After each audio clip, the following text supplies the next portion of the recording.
dare you steal a Jeep? It's mine, officer. Do I look like a man who believes thieves? Registration's in the glove box. I'll show you. The officer's lip curled. People like you belong in a junkyard, not behind this wheel. Mason straightened up, slow, eyes level. People like me? Hand over the keys, boy, now! No! Back up, please. His jaw tightened. Wrong answer. He grabbed Mason by the collar and slammed him chest down onto the hood of his own Jeep. The metal rang out like a gunshot. Stay down right where trash like you belongs. Inside the diner, 12 men set down their forks at once, then stood up together. The officer never turned around.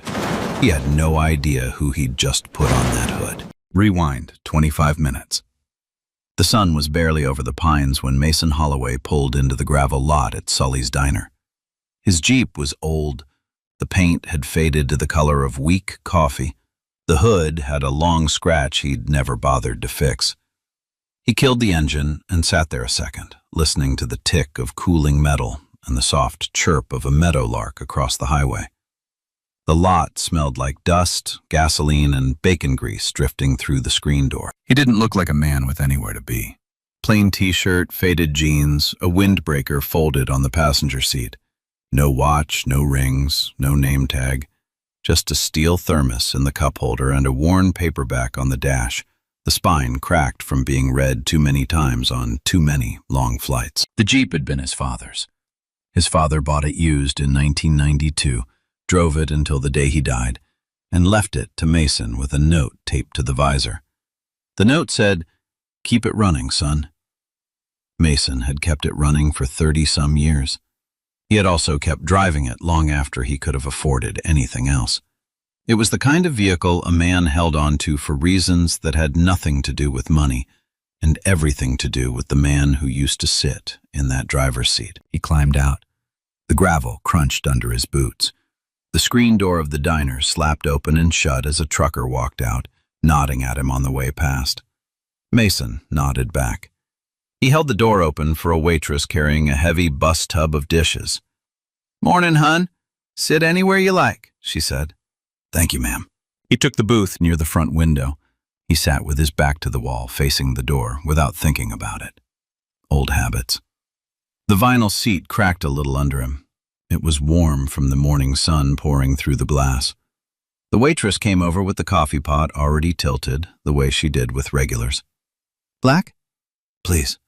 And whatever pie made it through the night." "That'd be the cherry. Pie before breakfast, mister?" "Long week." She smiled, filled his cup, and walked off. He laid a folded bill on the table before the food even arrived, out of habit. Then he took out his phone. He called one number. He spoke low. "Tell the detail to stand down till noon tomorrow. I'll drive myself in." "No, I'm fine. I just want one quiet breakfast before all this starts. One last morning as a nobody." "Yeah, thanks." He hung up, slid the phone face down on the table. Across the diner, in the corner booth, 12 young men were eating in a tight cluster.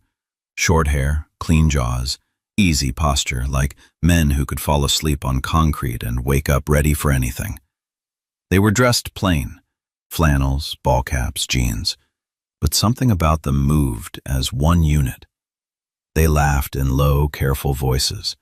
They watched the door without looking at it. The waitress called them the boys from down the road. Locals knew not to ask which road. What none of them knew, sitting there with their eggs and grits, was that these 12 had driven up that morning for the same reason Mason had. They were waiting on a new commanding officer they had never met in person, a man whose photo they had seen exactly once in a thin briefing folder and only in his dress blues. Not in a faded t-shirt with a coffee mug in his hand. Mason ate slowly. He turned a page of his book. He did not look like much. That was the point. For a long time, he had been the kind of black sailor people made assumptions about on these very roads. He had been pulled over here as a young man, hands on the wheel, heart pounding. He had learned to swallow it down. Today, he just wanted the cherry pie. Outside, a salt breeze pushed off the bay. The flag snapped against its pole. A long-haul truck downshifted on the highway and the window pane buzzed in its frame. Forks clinked. A radio played low. Then through the window a police cruiser rolled into the lot. Slow, tires popping over gravel. The light bar was dark, but the driver's eyes scanned the parking spaces like he owned every one of them. Mason didn't look up. Not yet. Mason finished his pie. He folded a paper napkin into a neat square. Then he reached for his shirt pocket and remembered he'd left his reading glasses out in the Jeep. He slid out of the booth, dropped a second bill on the table just in case, and stepped outside. The bell above the screen door jingled behind him. The morning air felt heavier now, cooler. The kind of cool that lifts the hair on your arms without you knowing why. He didn't notice the cruiser parked 2 spaces from his Jeep until he was almost on top of it. The officer was already there, standing by the passenger side, palms cupped against the glass, peering into the cab. His name tag said Brennan. His badge said 318. His face said he had already made up his mind before Mason ever stepped out of the diner. "This your vehicle, sir?" "Yes, officer. I just stepped out to grab something." "You local?" "No, sir, just passing through." "Plates run a little funny on this thing, you know that?" "Not that I'm aware of, no." Brennan straightened up. He was younger than Mason had expected, maybe 28, hair cropped tight at the sides. A muscle worked along his jaw like he was chewing something he couldn't quite swallow. His radio crackled at his shoulder. A tinny voice laughed about something, then said his name, then laughed again. Something about a sergeant's exam list. Something about, "Better luck next year, Cody." Brennan reached up and clicked the radio volume down without looking at it. His ears had gone pink. "Funny," he said. "Real funny morning." The phrase didn't track, but Mason heard the radio just fine. He'd heard versions of it his whole career. A man with something to prove, with somebody back at the station laughing at him, was a man you did not want to give the wrong word to. Mason kept his hands where they could be seen. "Officer, can I help you with something?" "You can stand right there for a minute. You can answer some questions for me." "I'm happy to. What did you need?" "What are you doing in my town?" "Breakfast." "In my town?" "Yes, sir." Brennan stepped around the front of the Jeep. He took his time. He let his right hand drift down and rest on his belt, just above the holster, the way men do when they want you to notice without them saying anything out loud. The cherry from the diner sign flashed red across the hood, then green, then red again. The whole lot was empty except for them, the Jeep, and the cruiser. Brennan glanced once at the diner window, like he was checking to see who was watching. Then back. "License and registration." "My license is in my back pocket. I'm going to reach for it slow. Registration's in the glove box." "You always announce your moves like that?" "Habit." "What kind of habit?" Mason chose not to answer. There was no answer to that question that did not get him in trouble. He pulled the wallet out 2 fingers at a time and held it open. Brennan snatched it. He flipped through it fast, then slower, like the longer he looked, the more sure he was that something didn't fit. Mason's military ID was in the back sleeve, tucked behind a credit card. Brennan didn't get that far. He stopped at the license and grunted. "Holloway. Mason. Out of county." "Yes, sir." "Address listed in Norfolk." "That's correct." "Long way from Norfolk for cherry pie." "It is." Brennan walked over to the cruiser. He leaned in through the open window, typed the plates slowly into the laptop bolted to the dashboard. The keys clicked, one at a time, the way a man types who wants whatever comes back on that screen to come back the way he wants it. The screen pinged.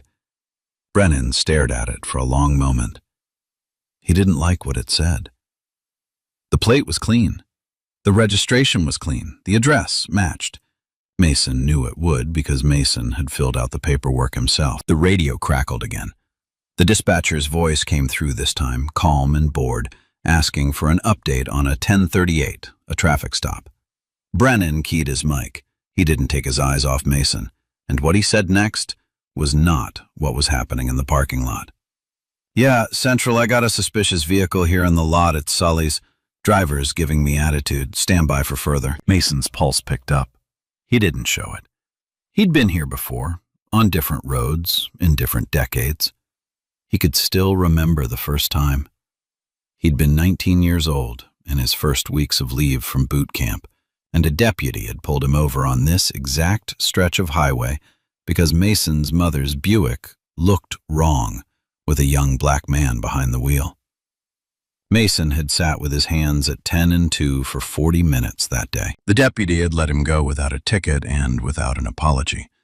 Mason had cried in the driver's seat when the cruiser pulled away. He had not told his mother. He kept his hands visible. He kept his voice level. Some lessons a body never unlearned. Officer, I haven't given you any attitude. I'm cooperating with you. Did I say you could talk? A man stepped out at the diner. Just a trucker in a faded mesh cap climbing into his rig 2 slots over. Earl Pierce. He took one look at the scene and stopped halfway into his cab. He didn't get in. He didn't drive off.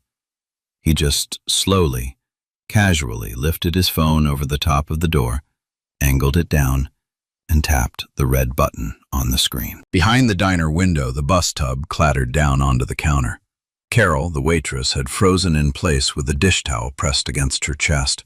Her mouth was open just a little. She had been pouring refills. The coffee pot in her hand was still tilted. A thin brown trickle ran down the side and pooled on the linoleum. She didn't notice. In the corner booth, 12 heads had turned. Not all at the same instant.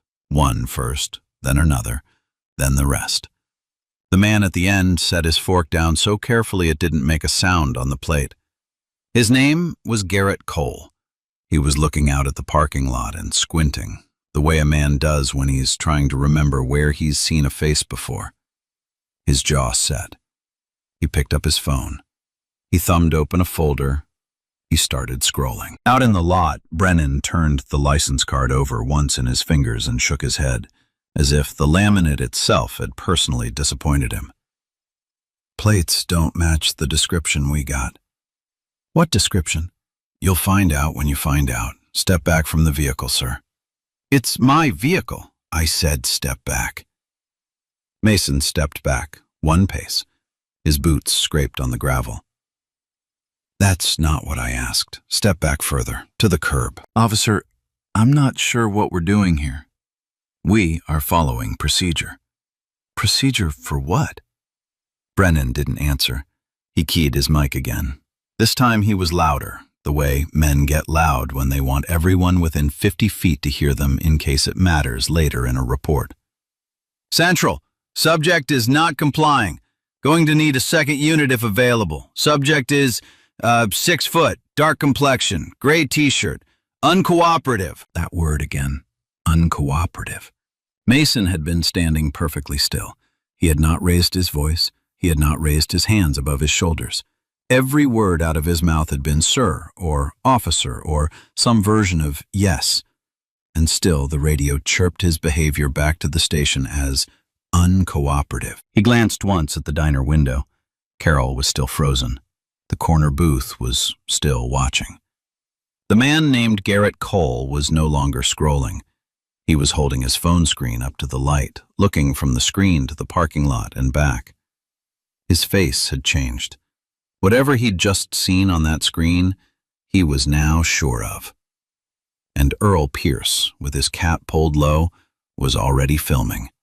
He'd been filming for almost a minute. Brennan walked a slow half-circle around Mason, boots crunching, belt creaking.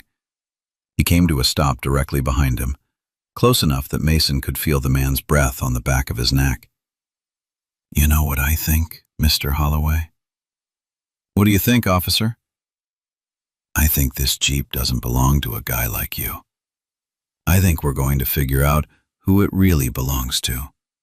And I think you and I are going to spend a long morning together. Just you and me. Mason did not turn around. He spoke quietly, almost gently, like a man trying to talk a child down from a windowsill. Officer, I'd like you to take a step back, please. You're standing too close. There was a long second. The flag rope ticked against its pole. A car passed out on the highway. Somewhere down the line, a screen door slapped shut. Then Brennan's voice, right at his ear, low, tight, almost a whisper. Turn around. Mason turned around, slow, hands open at his sides. Officer, I want to be clear. I am not consenting to any search. Did I ask? I'm telling you, for the record, and for that body camera on your chest. Brennan glanced down at the small black square clipped to his uniform. He tapped it twice with 2 fingers. A small light blinked once and went out. The camera was, conveniently, having a bad morning. Brennan smiled with one side of his mouth. What body camera? He walked past Mason and yanked the Jeep's driver's side door open. The hinge groaned. Brennan reached across the seat and popped the glove box. Papers spilled out onto the floor mat. He pulled out an old envelope, a tire pressure gauge, a folded map. He threw each one onto the passenger seat behind him without looking. He patted under the steering column. He ran his hand along the headliner. He shoved his palm down between the seat cushions, hard, like he wanted to find something there. He did not find anything there. Officer, I do not consent to this. Noted. You don't have probable cause. You don't have a warrant. You ran my plates and they came back clean. Plates can be cloned, Mr. Holloway. You'd know that, wouldn't you? Why would I know that? Guys like you. The phrase landed flat in the morning air. Guys like you. Brennan said it the way some men say words they've been holding under their tongue for a long time, waiting for the right mouth to spit them at. He kept rummaging. He pulled out a manila envelope from under the passenger seat. He shook it. He looked disappointed when nothing fell out. Carol pushed the diner door open 3 inches. Her voice came through, small and shaky. Officer, that gentleman has been in my diner since 6:30. He hasn't done anything. Ma'am, I'm going to need you to step back inside. He just had pie. Inside, ma'am. Now. The door swung shut. But Carol did not move from behind the glass. She stood right there with the dish towel still clutched in her hand and watched. Beside her, every face in the corner booth was now facing the window. 12 men. No one talking, no one eating. The only sound from their table was the soft creak of vinyl as they all leaned forward at the same time. Garrett Cole had his phone screen up. He showed it to the man next to him. The man next to him nodded once. The phone went around the table. Brennan straightened up out of the Jeep. He wiped his hands on the back of his uniform pants, the way a man wipes off something that disgusted him. He smiled at Mason. It was not a kind smile. Real cool customer, huh? Real cool. You've been through this before, I bet. I have. Yes. That's so. Yes, officer. Matches the description either way. Of what? Of a guy in a Jeep, suspicious, out of county, not from around here, hanging around a diner at 6 in the morning. Doesn't fit. You know what I'm saying? Doesn't fit. Mason said nothing. There was nothing to say. The man in front of him was not asking questions. He was building a story. He was building a story to put on a piece of paper later, the kind of paper that gets read out loud in a courtroom in front of a man in a black robe who has never met you and has already decided how today is going to go. Brennan stepped in close again, close enough that Mason could smell the coffee on his breath. Stale. Two-pot stale. The kind of breath that comes from a man who had been at the station since 4. You know what I think, Mr. Holloway? I think we're going to make this a long, long morning. I think we're going to call a tow.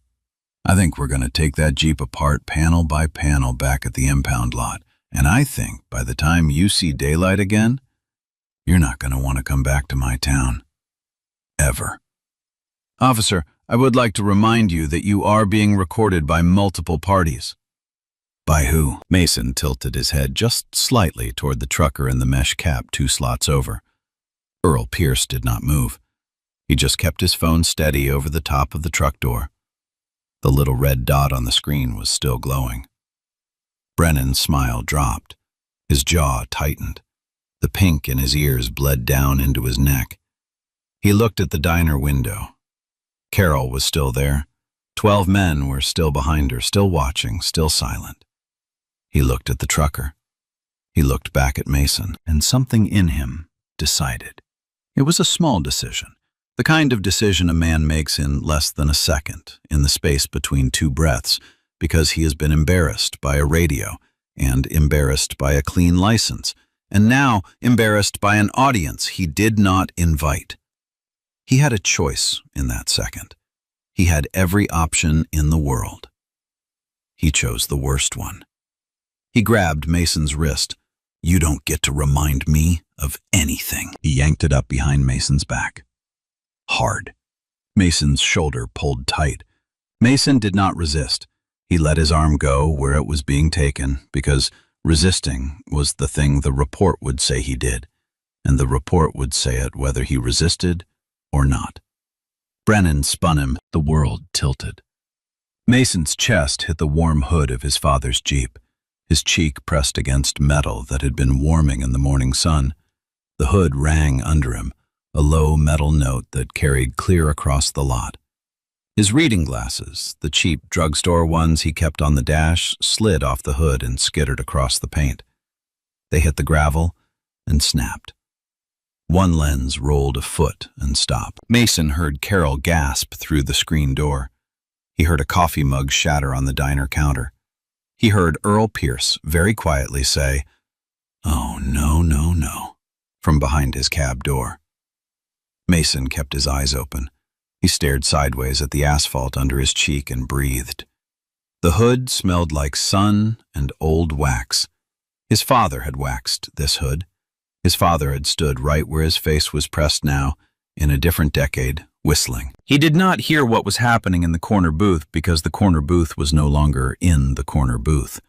The diner door swung open on its hinge, hard enough that the little bell ripped half off its mount and clattered against the wood.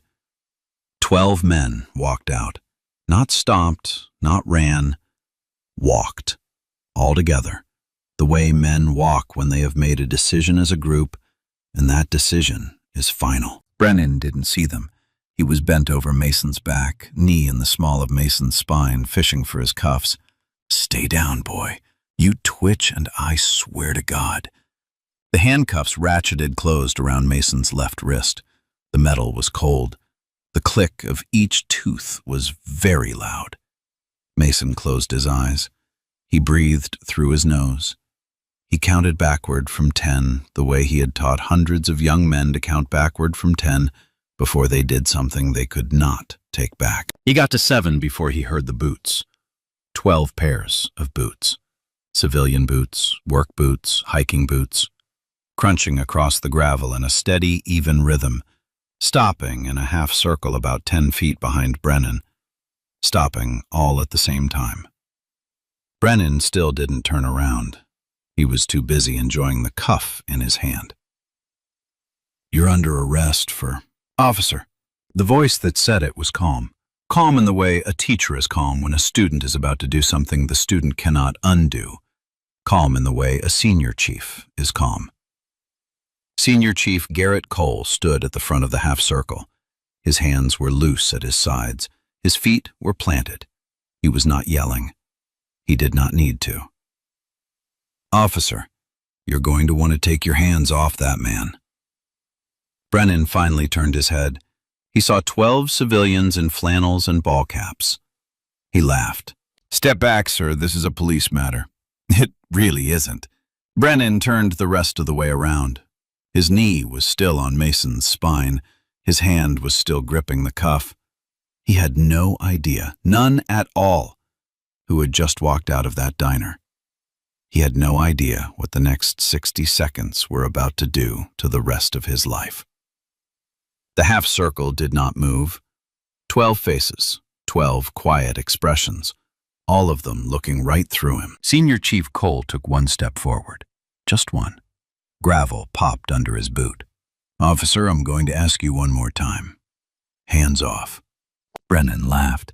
It was the kind of laugh that didn't know yet how alone it was. Sir, I'm going to ask you to take 10 steps back. Last warning. The half circle didn't shift. The sun caught the side of Cole's face and held there. Behind him, 11 men stood with hands loose and feet planted, the way you stand when you have done this drill in your sleep. Cole took one more step forward. Officer Brennan, badge 318. My name is Garrett Cole, Senior Chief Petty Officer, Naval Special Warfare Group 2. The 11 men behind me are operators in the same unit.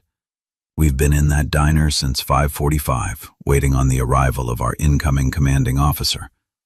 We were told he'd be in plain clothes. We were told he liked cherry pie. Brennan's mouth was still half open from the laugh. You see where I'm going with this? I don't know what you're talking about. Look at the man on the hood. Brennan looked down. Mason was still pressed against the warm metal, one cheek up, eyes calm, breathing slow. Officer, Cole said, the man your knee is on is Rear Admiral Mason Holloway, lower half. Incoming Commander, Naval Special Warfare Group 2. The youngest black flag officer in the history of the United States Navy. He pinned on that star 8 months ago. He drives that Jeep because it was his daddy's. Take the cuffs off him. Now. The smile fell off Brennan's face like it had been wiped with a rag. That's not possible. He doesn't have any. His wallet's in his back pocket. Sir, with your permission. Mason nodded once into the hood. Cole eased the wallet out and flipped the back sleeve open. The military ID slid into view. Black, common access card, photo of a man in dress blues, a single silver star embroidered on a tab beside the rank. He held it up 6 inches from Brennan's face. The color went out of Brennan's cheeks first, then his ears, then the back of his neck.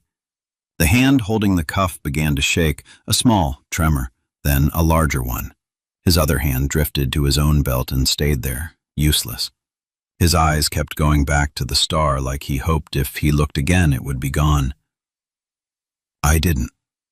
Sir, I had no. There were calls in the area. You took your camera offline. You tapped it twice. I was watching. A second man stepped forward, tall, lean, gray at his temples. Lieutenant Commander Dana Wallace, Operations Officer, Group 2. Officer, step off the Admiral. Right now. Slow hands, and keep them where I can see them. Brennan's knee was still on Mason's back. He didn't seem to remember it was there. He moved it like a man waking up. He stood. His belt creaked. Gravel popped under his boot. He stepped back 1 foot, then another, then a third, until his hip bumped the fender of his own cruiser. The cuff key was in his right hand. It was shaking too much to fit the keyhole. Officer, Cole said. Give me the key. Brennan handed it over. Cole slipped it in clean on the first try, and the cuff opened with a soft mechanical click that carried clear across the lot. Mason pushed himself up off the metal, one slow movement at a time. His ribs ached where the hood had caught him. He rolled his shoulder. He rubbed his wrist where the cuff had bitten. He bent down and picked up the 2 pieces of his reading glasses and put them carefully in his shirt pocket, like he was still going to fix them. Then he turned around. He looked at Brennan for a long second. Brennan would not meet his eyes. Mason looked at the half circle and started very softly naming them.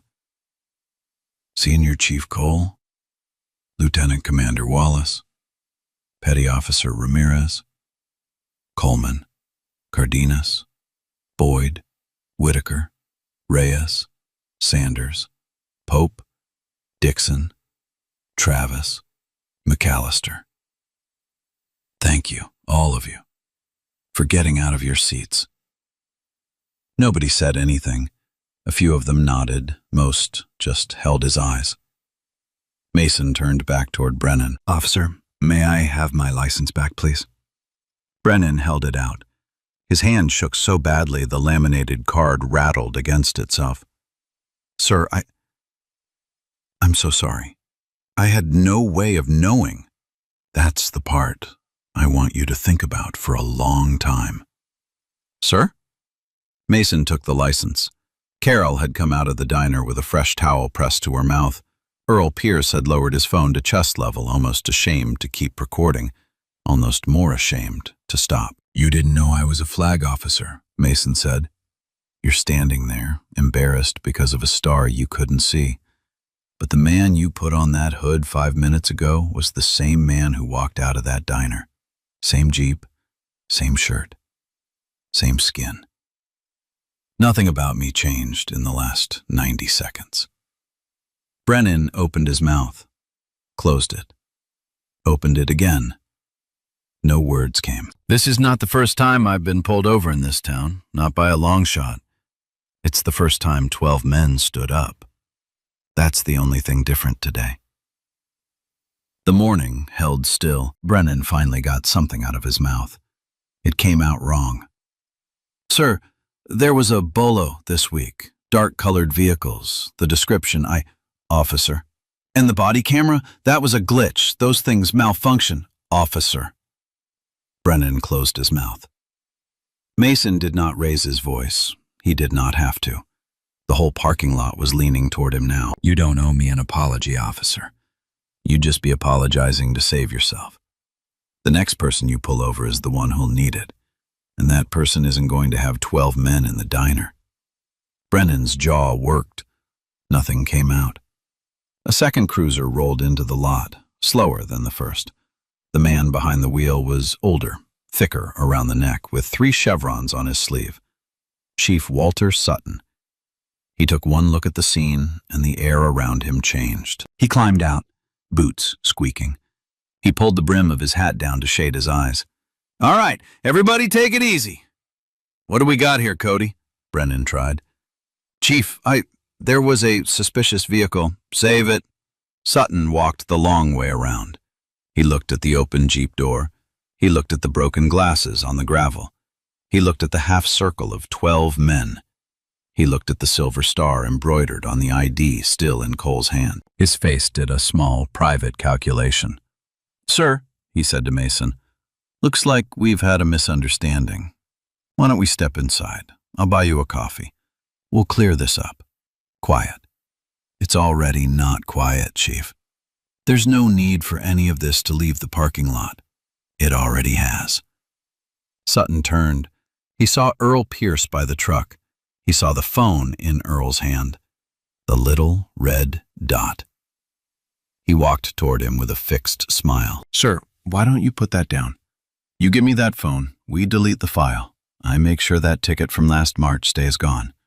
Everybody walks away happy. Earl kept filming. No, sir, I don't think I will. It's not a request, friend. It's not your phone, Chief. Behind them, Lieutenant Commander Wallace was already on his own phone. 3 sentences. He hung up. Chief, the base provost marshal is on his way. So is the state police. So is the inspector general's office. Step away from the man's phone. Sutton stepped away. A local news van turned into the lot. The driver had seen 12 men in a half circle around a uniformed officer, and he had made a decision. The camera was out and rolling before the van stopped. Sutton tried one more time. Officer Brennan was within his rights to body camera tampering, Cole said, witnessed by 12 service members and on cell video. That's what he was within. The state police arrived 4 minutes later. 2 cruisers, lights off. The senior trooper, a woman with iron gray hair, walked Brennan to the rear seat of her cruiser without putting hands on him. She didn't have to. He went where he was told. His belt, his sidearm, his body camera, and his radio were collected in clear evidence bags right there on the hood of his own car. The bags clinked together. The trooper signed for each one. Brennan sat in the back seat with his head down. He did not look at Mason. He did not look at anyone. The cruiser tires popped over the gravel one last time and were gone. Sutton stood by his own car. He looked at Mason. He opened his mouth. He thought better of it. He got in. He drove away too. The lot felt suddenly very large and very still. Carol came down the diner steps. She had a fresh mug of coffee in one hand and a small wrapped slice of cherry pie in the other. She walked across the gravel and pressed both into Mason's hands. "On the house, Admiral. For as long as you're in town." "Carol, that's not. On the house." Mason held the warm mug. He looked at the steam curling up into the morning. The 12 men of Group 2 had not moved. They stood in their loose half-circle waiting on him. He looked at Cole. He looked at Wallace. He let out one long breath. "Gentlemen, let's go inside. I think I owe you all breakfast." They walked into the diner together. The bell on the door did not jingle. Half of it was still on the floor where it had fallen. That night, Earl Pierce sat on the edge of his couch with his phone in both hands.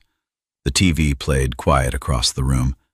The video file was queued up on his screen with a thumb hovering over the upload button. His wife stood in the kitchen doorway with a dish towel over her shoulder. "You gonna post it, or you gonna stare at it?" "I'm thinking what happens after I post it." "Earl, you saw what you saw." "I did." "Then post it." His thumb came down. The little blue progress bar slid across the screen. 3,000 views in the first 8 minutes. 30,000 by the time the dishwater cooled. By the time the news anchors went on the air at 11, the number had 1 million in front of it. 3 different networks had already called the diner asking for Carol. At 10 past midnight, Earl's phone buzzed. Unknown number. "Earl, this is Chief Sutton. Delete that file. We can talk. Don't do anything you can't undo." Earl screenshotted the message. Then a second one came in, then a third, each one a little more desperate than the last. Earl screenshotted them all. He saved them into a folder he labeled "For the FBI." Then he went to bed. He did not sleep. The next morning, 2 agents from the FBI Civil Rights Division walked through the front door of the Merrowfield police station. Dark suits, calm faces. The lead agent set her badge wallet on the duty sergeant's counter and asked for the chief. Sutton came out of his office with a coffee that he immediately wished he had put down. "Agents, whatever this is an internal matter. We're handling it." "It is not an internal matter, Chief. It is a federal civil rights investigation. Step into your office, please." In Sutton's office, the lead agent opened a laptop on his desk. She queued up a file. Sutton's body camera footage. The full, unedited file. The one Sutton had told the duty sergeant to mark as corrupted, unrecoverable. It played back clean. Every word out of Brennan's mouth, every shove, every "guys like you." The second agent set a thin folder down beside the laptop. 2 complaints, 2 years old, both from drivers of color, both filed against Officer Cody Brennan, both stamped "No action" in red ink, both signed off in blue pen by Walter Sutton. The lead agent slid a 4th piece of paper across the desk, a screenshot of the text Sutton had sent Earl Pierce at 10 past midnight. The color went out of Sutton's face the same way it had gone out of Brennan's the day before. The phones in the bullpen behind him were ringing off the hook. The Secretary of the Navy had just released a statement. The statement used Mason's name. The statement used the words "unacceptable" and "full prosecution." Every line in the building lit up at once. That afternoon, Mayor Whitfield called Sutton into her office. She did not offer him a seat. She had the FBI's evidence packet open in front of her. The screenshots of his texts were on the top. "Walter, I have known you 22 years. Mayor, I have known you 22 years. And I am going to fire you in the next 4 minutes. Because if I don't, the council fires you tomorrow, and they fire me with you." "That officer made a mistake. He's young. She slid the screenshots across the desk. "This is not about that officer's mistake. This is about you telling a citizen to delete evidence. This is about 2 complaints you buried in a drawer. Walter, you are done." She stood up. He sat there for a second more. Then he stood up too. He did not argue. He set his badge on her desk and he walked out, and the door clicked shut behind him with the same finality as the cuff on Mason's wrist a day earlier. 6 weeks later, in a federal courtroom in Norfolk, Assistant U.S. Attorney Karen Williams stood up in front of the bench. The case caption read, United States versus Brennan Cody, case number 1:25-CR-00118, and, by separate filing, United States versus Sutton Walter. She charged Brennan under Title 18, Section 242, deprivation of rights under color of law. She added a federal hate crime count under the Matthew Shepard Hate Crime Prevention Act, Title 18, Section 249. She charged Sutton with obstruction of justice and witness tampering. The video played for the jury on a large screen. The whole room was quiet enough to hear the air handler in the ceiling. Earl Pierce took the stand and authenticated his footage in plain words. 2 operators from Group 2 took the stand and described what they had seen through the diner window. Carol came in to say what she had heard from behind the screen door. Then Mason took the stand. He did not raise his voice. He did not lean in to the microphone. He answered every question in the same even tone he had used in the parking lot. He told the jury about his father's Jeep. He told them about the radio call where his attitude had been described as something it was not. He told them, in one sentence, about the first time he had been pulled over on that same road, when he was 19 years old. He stopped there. He did not need to add anything else. The room had already gone very still. The verdict came back in under 3 hours. Guilty on every count. Brennan was stripped of his peace officer certification for life. He was sentenced to 18 months in federal custody, 3 years of supervised release, and ordered to pay restitution.